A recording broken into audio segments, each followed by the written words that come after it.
Hello guys, welcome back to my channel. So guys, बारिश हो और पकोड़े ना बने ऐसा तो पॉसिबल नहीं है। सो आज मैं आपको बहुत ही जल्दी मिनटों में रेडी होने वाले पकोड़े सिखाने वाली हूँ। गाइस, इतने मज़ेदार से रेडी होने वाले हैं, अब मस्ट ट्राई कीजिएगा। हमने जो है एक लच्छादार प्याज काट ली है और उसके अंदर फिर इसी तरह के लंबे लंबे पोटैटोस काट दिए हैं, ग्रीन चिलीज़ कट कर दी हैं और इसमें बंद गोभी ऐड कर दी है। मैं थोड़ा बेसन बना रही हूँ गाइस, में एक जो है वो एग ऐड करूँगी। अगर आप थोड़ा ज़्यादा ऐड बना रहे हैं तो आप 2 एग ऐड कर दें।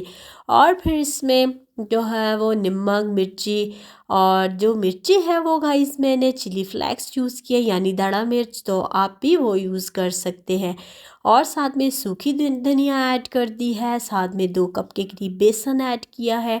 अब बहुत अच्छे से इसको मिक्स करके, और गाइस जो मैं बेसन बनाती हूँ, जब भी बनाती हूँ मैं जो वाटर है वो गुनगुना सा लेती हूँ, बिल्कुल ठंडा वाटर में नहीं यूज़ करती। आप ये रेसिपी ट्राई कीजिएगा, आपको पता चलेगा कि इस वाटर का कितना बेनिफिट है। और गाइस साथ में थोड़ा सा टर्मरिक ऐड कर दे, इससे टेस्ट बहुत अच्छा बनता है। और अब जो है वो आप बिल्कुल मीडियम फ्लेम पर, बहुत हाई फ्लेम नहीं रखना है, थोड़ा सा जो है वो मीडियम फ्लेम पर आप इन पकौड़ों को फ्राई कर लें। गाइस, इतने यामी से स्नैक्स हैं, पकोड़े हैं, इतने मज़ेदार से और बहुत ही जल्दी रेडी होने वाले हैं।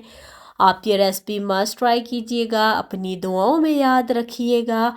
और अगर मेरी ये वीडियो आपको अच्छी लगती है तो अपने फैमिली फ्रेंड्स के साथ शेयर कीजिएगा। और गाइज़, मैं आपको बताती रहती हूँ, आप कोशिश किया करें जब आप कुकिंग कर रहे हो तो क्लीनिंग का बहुत ख्याल किया करें, ताकि आपकी फैमिली जो है वो बहुत ज़्यादा हेल्दी रहे। और क्लीनिंग के साथ साथ आप जो है वो ज़िक्र व अस्कार करते रहेंगे तो आपका जो ये किचन वाला टाइम है वो भी इबादत में शामिल हो जाएगा। अब गाइज़, हमारे जो पकोड़े हैं वो बिल्कुल रेडी हो चुके हैं, फ्राई हो चुके हैं।